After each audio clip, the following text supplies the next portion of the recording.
In the dead of night, Padre Pio awoke with a startling cry. The friars of the monastery, they rushed to his chamber, fearing a seizure. But it was not a physical ailment, it was a vision. Padre Pio had just witnessed the bedroom of a woman who had confessed to him earlier that very day, and what he saw there filled him with dread.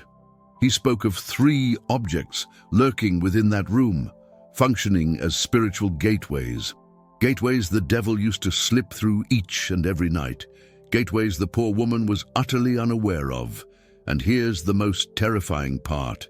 These same 3 objects, they could very well be in your bedroom right now, and you've never suspected a thing. What I'm about to reveal about these 3 objects, it will completely change how you perceive your own bedroom. Because Padre Pio, he didn't see objects as we do. He perceived the spiritual dimension. He witnessed the events that unfold while people sleep. He observed how the devil operates during the most vulnerable hours of the night. And he warned that most people are sleeping beside demonic gateways, completely unaware. Before we proceed, it's crucial you grasp this fundamental point. Padre Pio was not a superstitious man. He didn't dabble in charms or magic. He was a rigorous Catholic priest, one who steadfastly adhered to the Church's doctrine. But he possessed a gift, one shared by few saints. He could perceive the spiritual realm with absolute clarity. He saw angels, he saw demons. He witnessed the invisible battle waged around us every single second, and he wielded this gift to alert people to dangers they couldn't possibly perceive. And there was something about bedrooms that especially concerned Padre Pio. He stated that the bedroom is the most vulnerable place in the entire house, the place where you spend 1/3 of your life completely defenseless. When you sleep, your consciousness fades, your defenses crumble, you become exposed, and the devil knows this. The devil lies in wait, patiently anticipating the moment you drift off to commence his dark work.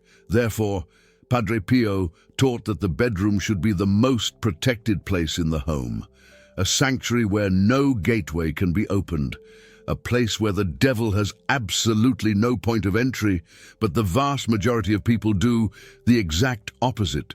They fill their bedrooms with objects that function as wide-open doors to evil. The first object Padre Pio singled out in people's bedrooms is something you likely have right next to your bed, right now. It's something that appears completely harmless, something you use every day without a second thought. I'm talking about the mirror. When Padre Pio visited homes to offer his blessing, he paid particular attention to the mirrors, especially the mirrors in the bedroom, and he explained precisely why mirrors were so spiritually dangerous. Padre Pio said that a mirror isn't just an object that reflects light. In the spiritual realm, a mirror functions as a window that opens onto another place. And depending on how it's used, that window can become a portal. He recounted the story of a woman who had a large mirror positioned directly opposite her bed every day. She gazed into that mirror with thoughts of vanity. She compared herself to other women. She criticized herself relentlessly. She despised herself. She fueled feelings of envy, jealousy, and dissatisfaction. And each time she did this, she was opening a spiritual doorway in that mirror. Padre Pio saw what happened in that room at night.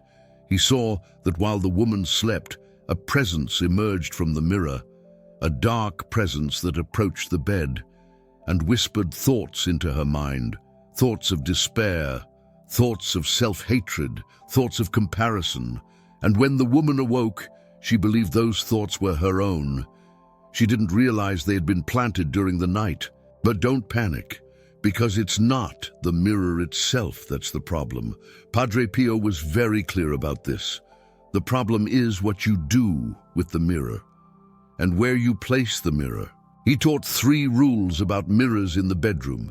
First rule, never have a mirror facing the bed. When you sleep, you shouldn't be reflected in any mirror.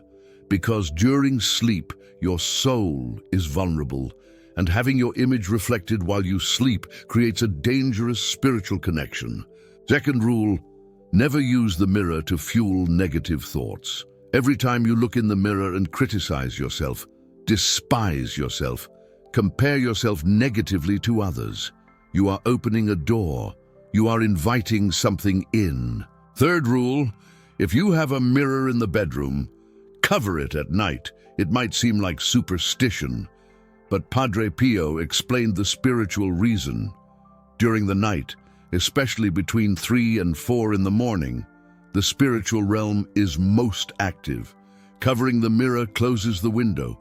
It prevents anything from using it as a gateway. There was a family who followed this advice and reported what happened to Padre Pio. They had an antique mirror in their bedroom, a mirror that had belonged to their grandmother who had died under tragic circumstances.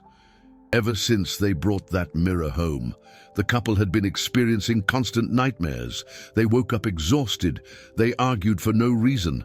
Their marriage was deteriorating. Padre Pio instructed them to cover the mirror at night and during the day, to never use it to fuel negative thoughts. If they couldn't do that, they should remove the mirror from the bedroom completely. The couple covered the mirror. On the first night, the nightmares ceased. In the first week, the arguments lessened. In a month, their marriage began to heal. And eventually, they decided to remove the mirror completely from the house. They donated it to a thrift store, and since then, peace has completely returned to that home. Padre Pio said that mirrors carry spiritual energy, especially antique mirrors that belong to other people. You don't know what was done in front of that mirror. You don't know what thoughts were fueled. You don't know what doors were opened. Therefore, antique mirrors in the bedroom are especially dangerous. There was another case that Padre Pio recounted about mirrors that perfectly illustrated this danger. A man bought an antique mirror at an antique shop. It was a beautiful mirror with an ornate frame that had belonged to a noble house. The price was well below its value.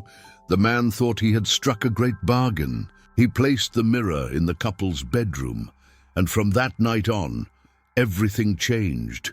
The wife began to have violent nightmares. She woke up in the middle of the night with the sensation that someone was watching her. The husband began to have strange thoughts, thoughts of jealousy for no reason, thoughts of distrust toward his wife. Their marriage, which had been solid for 15 years, began to crumble in weeks. When they came to Padre Pio, he asked if they had brought anything new into the house. The couple couldn't think of anything. Until the husband remembered the mirror, Padre Pio asked them to describe the mirror. He asked them to say where it had come from, and when he heard it was from an antique dealer, that it had belonged to a noble house, he became very serious. Padre Pio explained that this mirror had a history. The woman who owned it before had taken her own life while looking into it.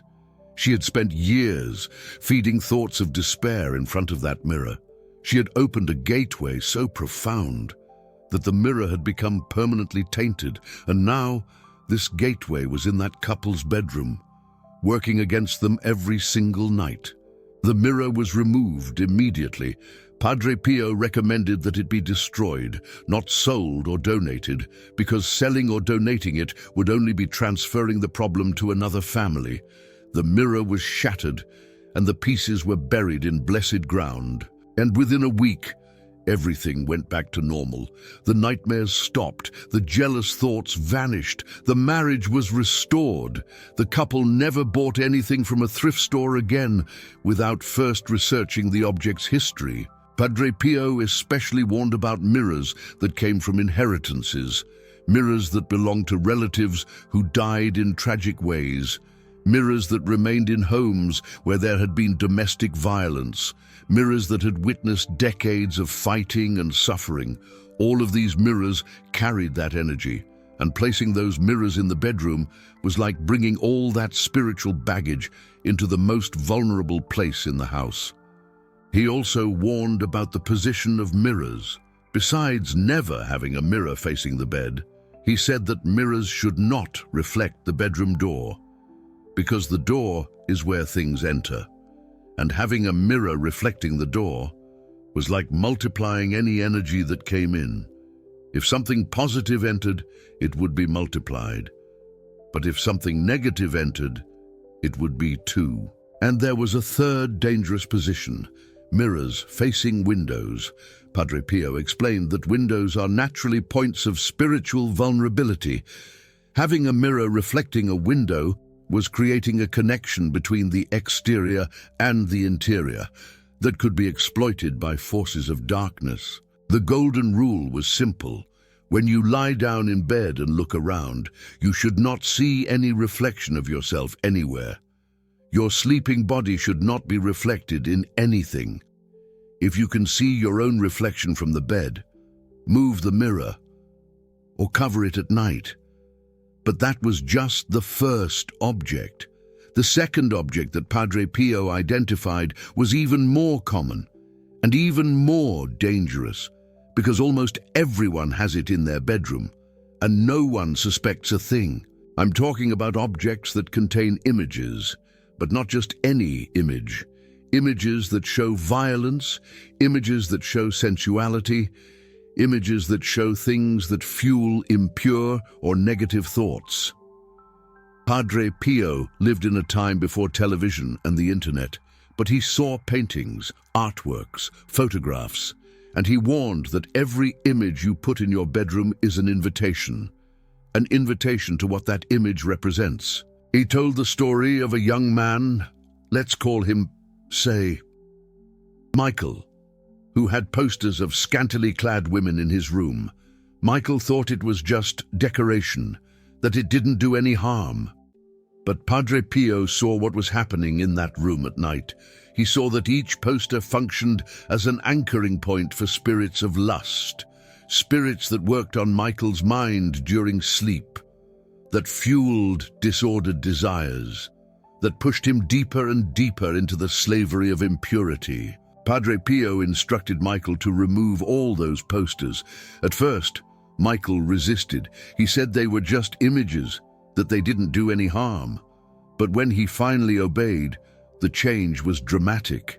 The temptations diminished. The nightmares stopped. His mind became clearer. Michael was finally able to break free from addictions that had held him for years. And it wasn't just sensual images.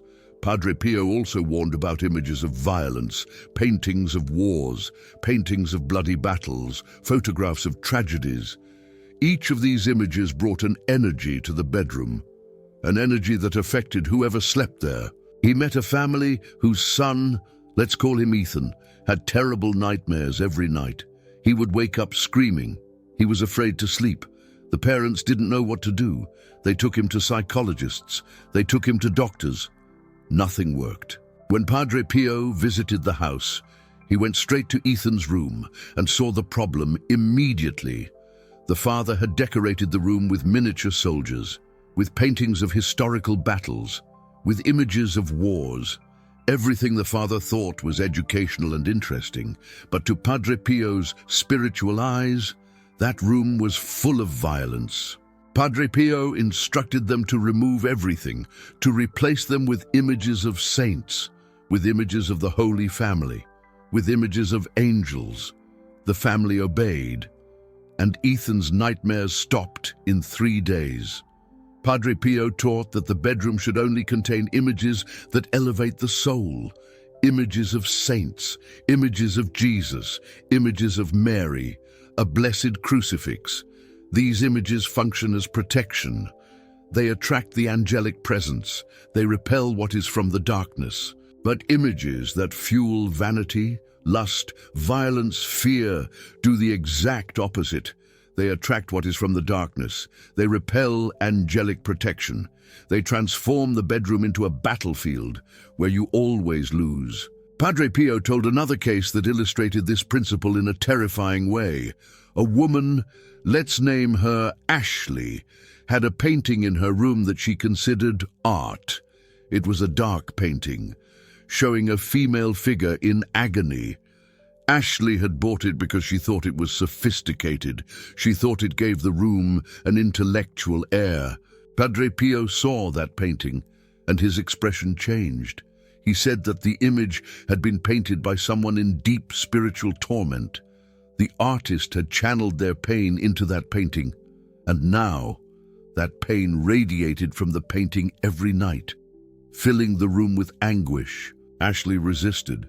She said it was just a painting, that it couldn't do any harm. Padre Pio then made a suggestion that she remove the painting for just 1 week, place it somewhere else in the house that wasn't the bedroom, and observe the difference. Ashley agreed to take the test and was shocked by the results. For the first time in months, she slept well. She woke up rested. The feeling of heaviness that she felt every morning had disappeared. A week later, she donated the painting. She never wanted it near her again. Padre Pio taught that every image you look at before going to sleep leaves an impression on your soul. If you look at images of saints, at images of peace, at images that elevate, you take that impression into sleep. Your soul rests in peace.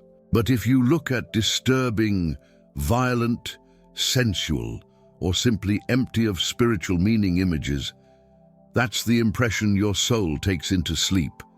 And during the night, that impression is amplified. What was just an image becomes a theme. What was just a vision becomes an experience. He warned especially about images of idols, images of figures from other religions, statues of pagan gods that some people display as decorations, unaware of their significance. Padre Pio warned that these images were particularly dangerous because they possessed a spiritual identity. They weren't just neutral objects. They represented something in the spiritual realm. And placing these images in the bedroom was like granting permission for that identity to be active in that space. There was a case of a family who bought a statue of a Hindu deity during a tourist trip. They thought it was beautiful. They thought it was exotic. They placed it in their bedroom as a souvenir of their trip. And from that day on, the family began to experience problems, unexplained illnesses, constant arguments, strange accidents. When they finally sought spiritual guidance, the priest immediately identified the statue. He explained that it wasn't just an ornament, it represented an entity from the spiritual realm. And by placing it in their bedroom, they had given permission for that entity to be active in their lives. The statue was removed and destroyed. The house was blessed, and gradually, normalcy returned. Padre Pio was clear. The bedroom should only contain images that point towards Christ, images of Jesus, images of Mary, images of the saints, the crucifix. These images create an atmosphere of grace, attract angelic presence, and keep evil at bay. And if you don't want religious images in your bedroom for some reason, then at least avoid images that are depressing or negative. Opt for neutral images, tranquil landscapes, nature scenes, or simply have no images at all. A bedroom devoid of images is better than a bedroom filled with the wrong images. And this brings us to the third object, the most dangerous object of all, the object that Padre Pio, if he were alive today, would be shouting for people to remove from their bedrooms. I'm talking about cell phones, computers, televisions, any device that connects you to the internet inside your bedroom. Padre Pio didn't live to see the digital age, but he prophesied about it. He said that a time would come when people would have windows to the entire world inside their homes, and that these windows would be the greatest demonic gateways ever created. Think about what you do with your cell phone in the bedroom. Think about what you see. Think about what you read. Think about the thoughts that arise while you scroll through your feed before bed. Comparison, envy, lust, anger, fear, anxiety. Each of these emotions is a gateway, and you are opening these gateways every night. minutes before falling asleep. And worse, you are sleeping next to these open gateways. The cell phone sits on your nightstand, the television faces the bed, the computer is in the corner of the room, and throughout the night, these devices remain there, like wide-open windows to everything you saw, everything you felt, everything you fueled before bed. Padre Pio taught that the last things you see before falling asleep are the things that most affect your soul during the night. If you sleep watching violent news, your soul will process violence all night long. If you sleep seeing impure images, your soul will be attacked by spirits of impurity all night long. If you sleep angry about something you saw on social media, that anger will fester during your sleep. And there was a priest who was very close to Padre Pio, who recounted a vision that he had about the future. Padre Pio saw bedrooms filled with bright lights, screens that hypnotized people, and he saw demons around these screens, laughing, because people had voluntarily placed demonic gateways in their homes and were paying a high price for it. But hold on, because Padre Pio wasn't against technology. He was against the wrong use of technology, especially in the bedroom, especially before bed. He would teach, if he were alive today, that the cell phone should not sleep in the bedroom. It should stay in another room, charging away from the bed. The television should not exist in the bedroom. The bedroom is for sleeping and for marital intimacy. It's not for entertainment. And if you need something to watch before bed, let it be something that elevates your soul. Read the Bible, pray the rosary, meditate on the mysteries of faith. Do not feed your mind with the junk of the world, minutes before surrendering it to sleep. Padre Pio knew a very successful businessman who had chronic insomnia. He took medication. He underwent treatments. Nothing worked. He spent his nights awake, anxious, agitated. When he came to Padre Pio, the saint didn't ask about his health. He asked about his bedroom. He asked what he did before bed. The man confessed that he worked in the bedroom until late, that he checked emails, that he read news from the financial market, that his mind never stopped. Padre Pio gave him a simple instruction. For 30 days, no work in the bedroom, no news, no emails. The bedroom would be only for sleeping, and before bed, 30 minutes of prayer in silence. The man thought it was ridiculous. He was a practical man. He didn't believe that prayer would cure his insomnia, but he was desperate. He decided to try it. In the first week, it was difficult. His mind wanted to check his cell phone, wanted to know the news, but he resisted. In the second week, he began to feel a calmness that he hadn't felt in years. In the third week, he was sleeping 8 hours a night without medication. At the end of the month, he went to Padre Pio to thank him. He said he was a new man. Padre Pio explained what had happened. That man's bedroom had become a spiritual office of anxiety. Each email was a gateway to worry. Each news story was a window of fear. And he was sleeping in the middle of these open gateways every night. When he closed those gateways, peace returned. And there was a woman who came to a priest who had been a disciple of Padre Pio with a strange complaint. She said that she could no longer pray, that every time she tried to pray, her mind wandered, that she couldn't concentrate, that she felt a barrier between herself and God. The priest, following the teachings of Padre Pio, asked about her bedroom. He asked specifically about technology. The woman confessed that she slept with her cell phone under her pillow, that she checked social media until the last second before falling asleep, that she woke up in the middle of the night and checked her cell phone, that the first thing she did in the morning was look at the notifications. The priest explained what was happening. The cell phone had become an idol. She paid more attention to the cell phone than to God. She gave more time to the cell phone than to prayer. And that idol was literally between her and rest. It was between her and God. The priest advised a cell phone fast in the bedroom for 30 days. No cell phone in the bedroom. The woman thought it was impossible. She said she needed the alarm clock. She said she needed to be available in case of emergency. But the priest was firm. Buy a traditional alarm clock.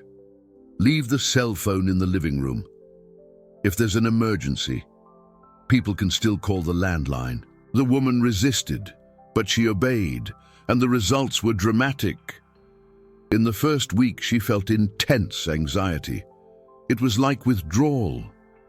But gradually, the anxiety diminished, and something surprising happened.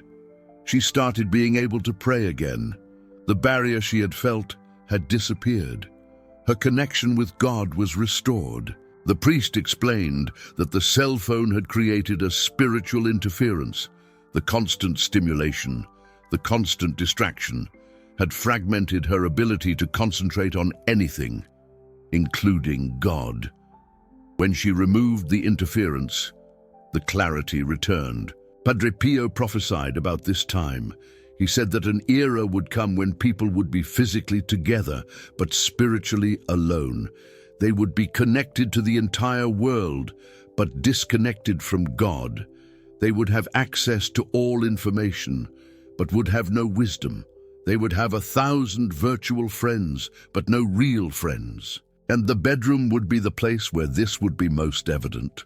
Couples lying in the same bed, each staring at their own screen. Families living in the same house, each isolated in their own room with their own device. The technology that promised to connect was actually separating. Padre Pio would say today that the bedroom should be a sanctuary, free of screens, a place where the only light at night is the light of a candle burning before a sacred image, a place where the only sound is silence or the words of prayer, a place where the only connection is the connection with God and with the person who shares the bed with you. And there are other objects that Padre Pio warned against. Besides these main three, objects that had significance in other religions or spiritual practices, objects that had been used in rituals, objects that had been given by people with bad intentions. He told the story of a woman who had received a gift from a neighbor who envied her. It was a pretty ornament that the woman placed in her bedroom. And from that day on, everything started to go wrong. The marriage fell into crisis. The children got sick. The money ran out. Padre Pio, when he visited the house, went straight to that ornament. He said that it had been cursed, that the neighbor had taken it to a person who worked with spiritualism and had placed a curse on that object. And the woman, unknowingly, had placed that curse inside her bedroom, next to her bed. The object was destroyed and buried. The house was blessed, and in a few weeks, everything began to be restored. Padre Pio taught that we should not accept gifts from just anyone, especially objects to put inside the house, especially objects for the bedroom. Because we don't know the intention of the giver, we don't know what was done with that object. We don't know what doors we are opening by accepting it. But there was also a list of objects that Padre Pio recommended having in the bedroom, objects that functioned as protection, objects that attracted the angelic presence, objects that kept the devil away. The first was the blessed crucifix. Padre Pio said that every Catholic bedroom should have a crucifix on the wall, preferably above the headboard of the bed, a crucifix that had been blessed by a priest. This crucifix functioned as a spiritual declaration. It said that that room belonged to Christ, that there was no room for evil there. The second was holy water.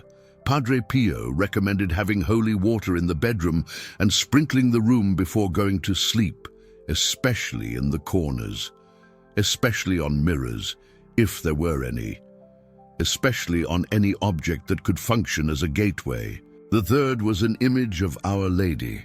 Padre Pio had deep devotion to Mary, and he said that where Mary is present, the devil cannot stay. An image of Our Lady in the bedroom was like having the Queen of Angels guarding your sleep. The fourth was the rosary, not for decoration, for use. Padre Pio taught that praying the rosary before going to sleep was the best protection against nocturnal attacks. Each Hail Mary was a wall of protection. Each mystery meditated on was a spiritual fortress. And there was a practice that Padre Pio taught specifically for before going to sleep, a practice of spiritual closing of the day. He said that before going to bed, a person should do an examination of conscience. Ask for forgiveness for any sin committed during the day. Forgive anyone who had offended them, and surrender the night into the hands of God. This practice closed any gateway that might have been opened during the day.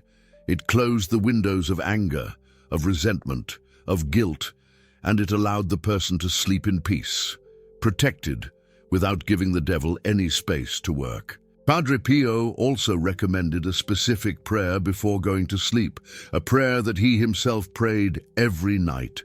The prayer went like this: Lord, I surrender myself completely into your hands this night. Cover me with your precious blood. Send your angels to guard my sleep. Close every door that I may have opened through ignorance or sin.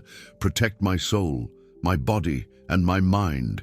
Do not allow the enemy to attack me while I sleep. May I wake up renewed to serve you.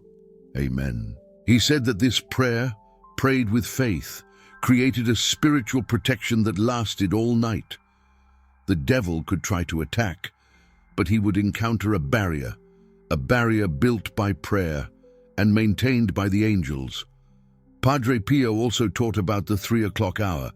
He said that this was the most vulnerable hour of the night, the hour in which the spiritual realm is most active, the hour in which the devil has more freedom to act. Therefore, he recommended specific protection for this hour. If you frequently wake up at 3 in the morning, don't ignore it. It's not a coincidence. It's a sign that something spiritual is happening. When you wake up at that hour, don't lie there scrolling on your phone. Don't dwell on problems. Get up and pray, even if it's just for a few minutes, even if it's just an Our Father, a Hail Mary, and a Glory Be. Padre Pio said that these prayers in the middle of the night were especially powerful because they demanded sacrifice, because they showed that you were willing to interrupt your rest to connect with God, and God honored that sacrifice with special protection. There was a man who followed this advice and reported his experience. He woke up every night at 3 in the morning with terrible nightmares. He decided that every time he woke up, he would get up and pray an entire rosary. At first, it was very difficult. He was tired. He wanted to go back to sleep, but he persisted. In 2 weeks, the nightmares stopped, and something surprising happened. He began to wake up at 3 in the morning, not from nightmares, but from a sensation of peace, a desire to pray. What was an attack had turned into an opportunity for prayer. The devil had tried to disturb his sleep and ended up creating a nighttime prayer warrior. And there were testimonies of people who implemented everything Padre Pio taught and saw dramatic transformations. One woman who had suffered from night terrors for 20 years removed the mirror facing her bed, took her cell phone out of the bedroom, placed a blessed crucifix, and started praying the rosary before going to sleep.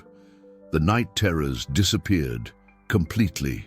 A couple who were on the brink of divorce discovered they had a television on in the bedroom every night. Programs of violence, news of tragedies. They removed the television, started talking before going to sleep, began to pray together. Their marriage was restored. A teenager who had suicidal thoughts had his room filled with posters of bands that glorified death. When the parents, guided by a priest, removed everything and replaced it with sacred images, the suicidal thoughts decreased drastically. With spiritual and psychological counseling, the young man recovered completely. Padre Pio said that it wasn't magic, it wasn't superstition, it was spiritual warfare, and in war, the terrain matters. If you surrender your bedroom to the enemy, he will use it. If you protect your bedroom with the weapons of faith, he cannot enter. And here is something that Padre Pio revealed about what happens while we sleep. He said that sleep is not just physical rest. It's a time when the soul processes the day, a time when spiritual battles are fought, a time when decisions are made in the depths of your being. If you sleep in a contaminated environment, these battles are more difficult. These decisions are influenced by evil. You wake up tired, even though you slept 8 hours. You wake up sad without knowing why. You wake up with negative thoughts that seem to come out of nowhere. But if you sleep in a protected environment, the opposite happens. The battles are won. The decisions are illuminated by grace. You wake up refreshed. You wake up with clarity. You wake up with peace. Padre Pio said that many people seek complicated solutions for problems that have simple solutions. They seek expensive therapies. They seek medication. They seek 1,000 treatments. And they ignore that the answer may be as close as their own bedroom. If you are struggling with anxiety, look at your bedroom. If you are struggling with impure thoughts, look at your bedroom. If you are struggling with nightmares, look at your bedroom. If you are struggling with your marriage, look at the couple's bedroom. The answer may be there, hidden in plain sight. So I invite you to do something today. Look at your bedroom with new eyes. Look at each object. Ask yourself, does this elevate my soul or drag it down? Does this attract the presence of God or open gateways for the enemy? Does this help me sleep in peace or fuel my anxiety? And if you find any of the 3 objects that Padre Pio warned about, seriously consider removing them or moving them. Cover the mirror at night. Remove images that don't elevate you. Take the cell phone and the television out of the bedroom and add what protects: a blessed crucifix, an image of Mary, holy water, the rosary prayed every night, and a prayer of surrender before sleeping. Do this for 30 days and observe what happens. Observe your dreams. Observe your level of peace.